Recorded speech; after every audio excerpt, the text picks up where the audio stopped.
We are not far away from the Stanley Cup being awarded, which 48 hours later brings buyout season. Today we're taking a look at the top 15 candidates, in my opinion, for players who could be bought out once that window opens, and that's coming up next.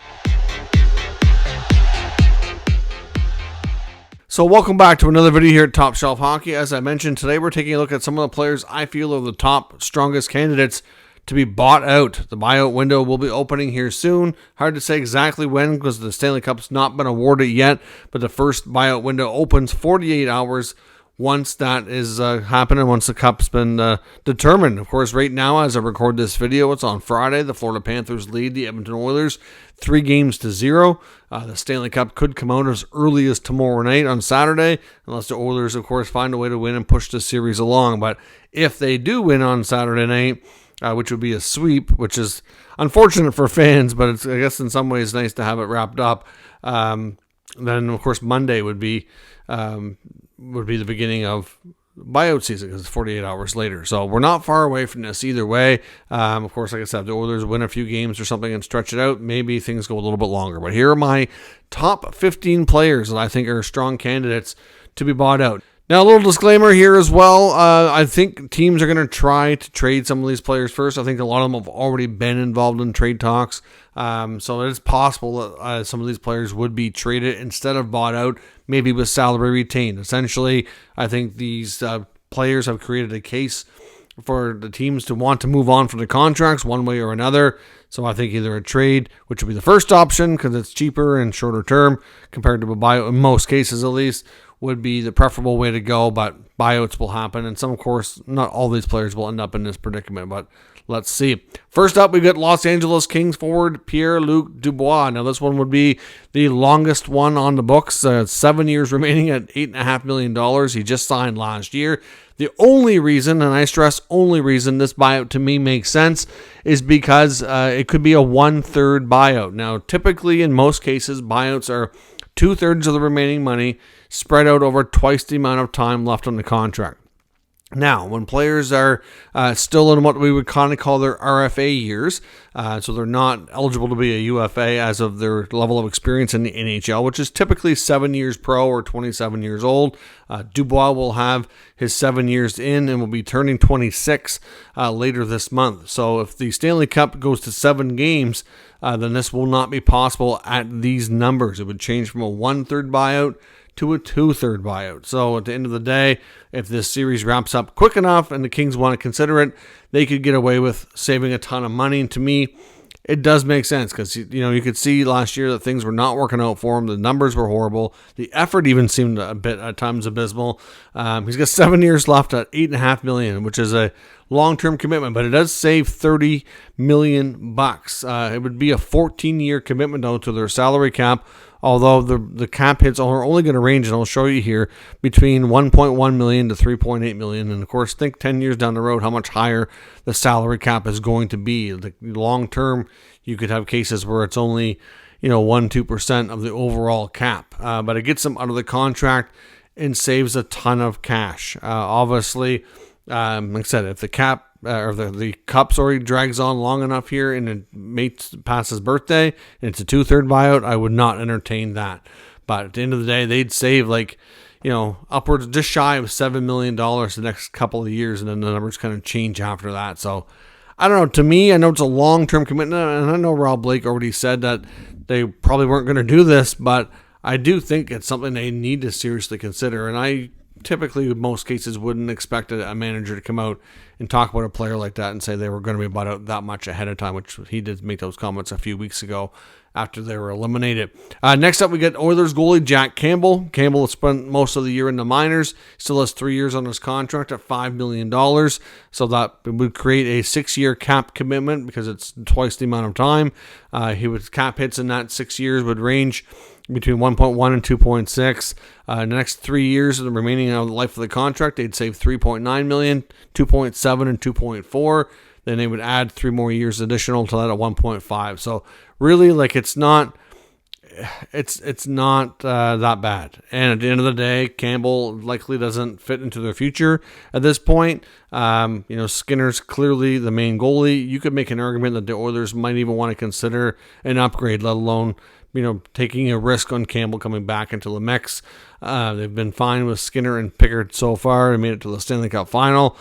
I don't know that Jack Campbell can make a comeback with this team. If he gets bought out and signs like a 1-year cheap deal and gets a chance somewhere, and then maybe he has to rebuild his career if he can, maybe that's what happens. But to me, Campbell's a no-brainer here for the Oilers. A couple guys in Ottawa make a lot of sense as well. Travis Hamonic likely isn't going to be back. I know he was kind of banished to the press box late in the season after his injury. I think they kind of left him on injury reserve. I'm not sure that he was healthy or not, but it wasn't anything major he was dealing with. He's got 1 year left at $1.1 million. The previous regime signed his contract, Pierre Dorian, before he was let go, and they even gave him a no-move clause, which I understand at his stage of his career that he would want that, but he doesn't fit in. It's clear to me that he really can't play that well anymore. Good at blocking shots, but really makes a ton of mistakes out there and just can't keep up with the play any longer. I think it's time for Hamonic to probably hang him up, to be completely honest. Maybe he signed somewhere cheaply. I don't know.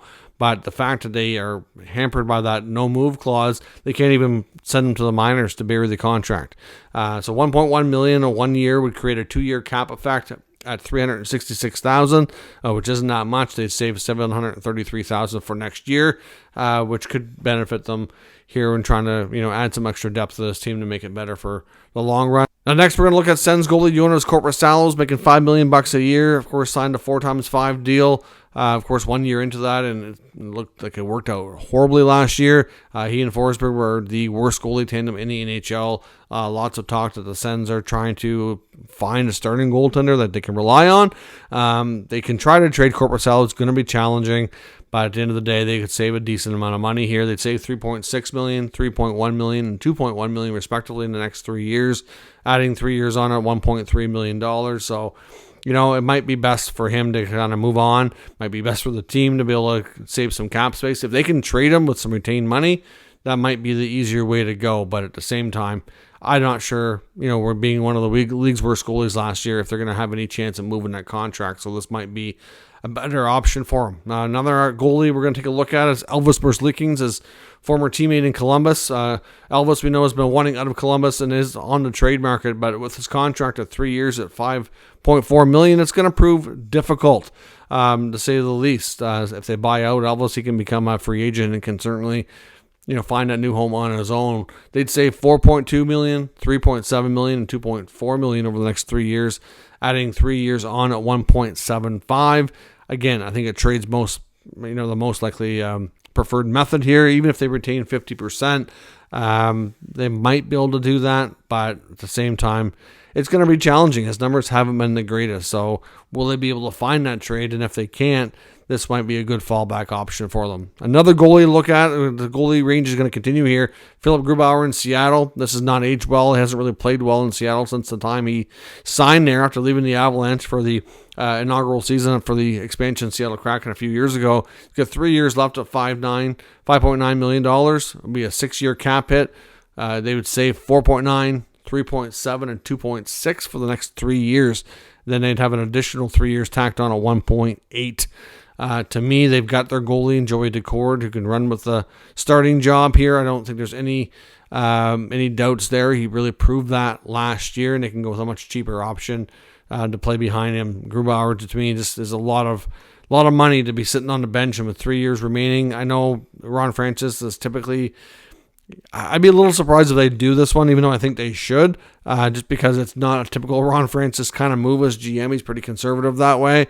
But I do think that it's a wise move. It saves them enough money, and it gets a contract off the books and allows them to better support Joey Decord and the team around them. They want to bounce back next year after missing the playoffs, where in the second year of their existence, they made the playoffs and won a round. They'd like to get back to winning ways, and they can use some extra spending here to find some more star power. And Grubauer certainly has not been it for them.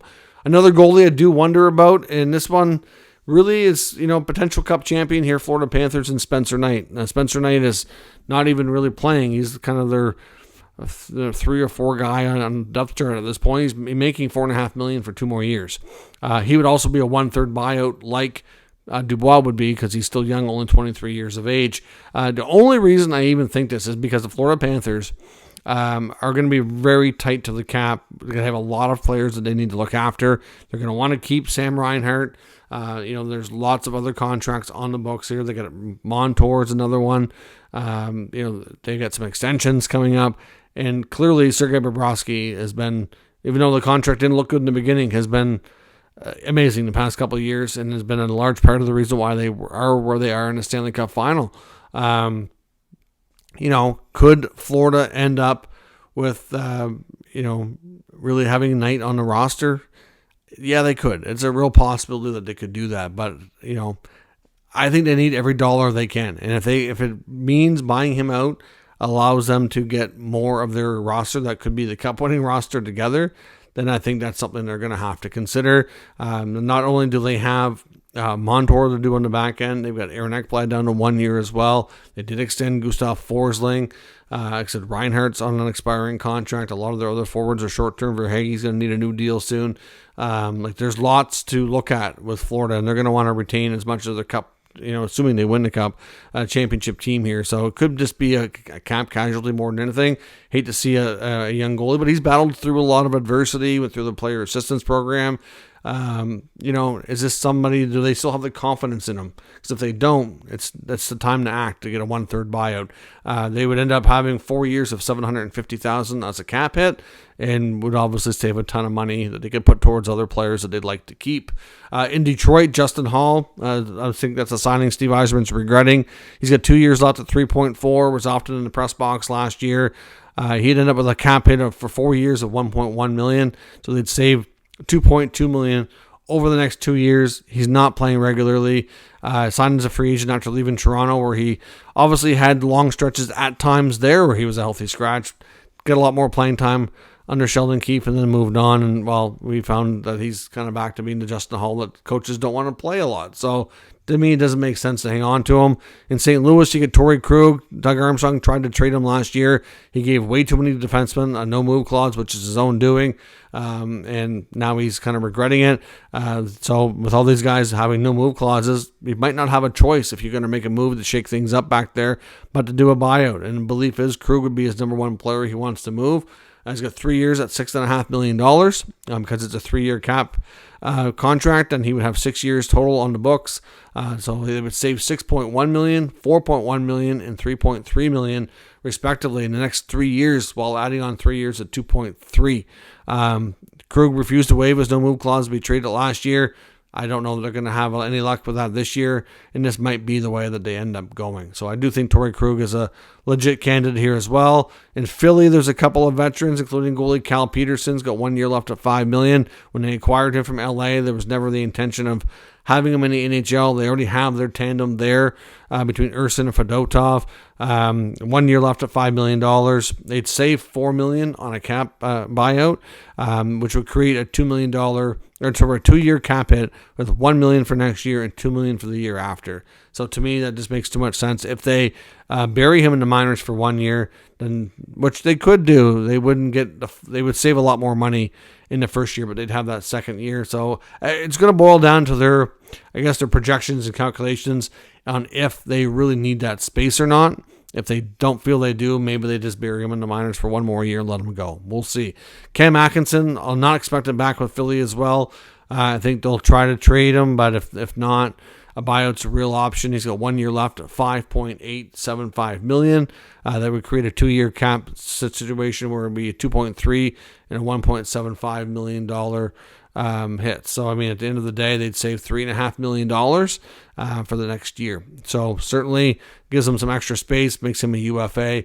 I'm not sure how tradable that contract is, but if they retain half, which might be reasonable here, then Atkinson could be a potential move in that respect. So, like I said, some of these guys, the first preferred method will be trade with salary retention if they can, and then the buyout will be, plan B if it's not looking like that's going to be a possibility. Defenseman Ryan Suter in Dallas, 39 years old. Yes, this contract was signed as a 35-plus contract because of the terms and the way it's structured, though. It's not one of those contracts where you can't buy it out and get any benefit from it, so it is exempt from those rules. He has 1 year left at $3.65 million. They'd save $2.8 million for next year. They'd have cap hits of $783,000, and then a second year of $1.4. A lot of people think that he's been kind of exposed for his lack of quickness, and age is catching up to him, especially during his play in the playoffs. He's mostly been pretty decent for them, but at the same time, I think Father Time is winning the battle here, and it might just be a way for them to get out of that contract a year early. So, again, I'm not completely convinced they do this, but he is somebody I feel is a legit candidate. You get Tanner Jeannot in Tampa. Again, there's believed to be enough trade interest that they may not need to go down this road, but if they're not feeling like they can, they need all the space they can get if they're going to have any hope of retaining Captain Steven Stamkos. Tanner Jeannot has 1 year left at $2.685 million. They gave up way too much to get him, and it hasn't worked out. A buyout would save $1.5 million for next year, so their overall cap situation for the 2 years that he would be on the books would be $1.1 million, followed by a $761. So it's really, it's pretty good that way. Like, it's not really a huge cap hit. They'd save a decent amount. If a trade's not reasonable, then they could certainly go this route. In Montreal, I wouldn't be surprised to see them maybe buy out Christian Dvorak. I'm not sure if he's got enough value for a trade. They may, they've still got him and Armia, and you still got Josh Anderson, you got Brendan Gallagher. They have a lot of veterans on the books that they'd probably like to move on from if they could. I think Armia played well enough last year to justify a trade where I don't know what Dvorak did between his health and his play. He's got 1 year at $4.45 million. They would end up saving $3.8 million for next year. If they did this, they'd have cap hits of $616,000 followed by $1.9 million. He only had 9 points in 30 games last year. They may not go to this route because they do have a big LTIR cushion. They're not desperate for space, but I can see them at least considering this option here for Dvorak. And lastly but not least, in Winnipeg, Nate Schmidt, I think it's a strong candidate. I think they'll try to trade him with retained salary, like I said about most of these guys. But he's making $5.95 million. At times was a scratch. They don't see him being part of their future. They'd save $3.2 million with a buyout. They would have cap hits of 2.7 and 1.6 and save, like I said, $3.2 million next year. So, again, a player that they don't see being part of the future. There's definitely going to be more turnover on that Jets blue line. Dylan likely isn't coming back. You've got Schmidt, who's either going to be traded with retained money or bought out. I wouldn't be shocked if Neil Pionk as well was maybe moved. You get Josh Morrissey and some of the younger players, but there's going to be a lot of turnover there. DeMello's a UFA. They're probably going to try to sign him, but again, lots of question marks around the Jets blue line. But one question I think they already know the answer to is they don't see a future with Schmidt. One way or another, I do think he'll be gone off the roster. So let me know your thoughts on these buyout candidates. Like I said, we could have a window open here as early as a couple of days from now, or the next Stanley Cup final game being tomorrow night. We could have a buyout window open early next week. So these players, we could start to hear a lot more rumblings and some official stuff taking place sooner than later, depending on when the Stanley Cup comes out. Let me know your thoughts on these players or anybody else around the league you feel is a strong candidate for buyout down in the comments. We'll discuss further. If you're new to the channel, make sure you subscribe and stick around. We'll keep you up to date with the latest news, rumors, and analysis of all 32 NHL teams. Thanks for watching. I'll catch you next time.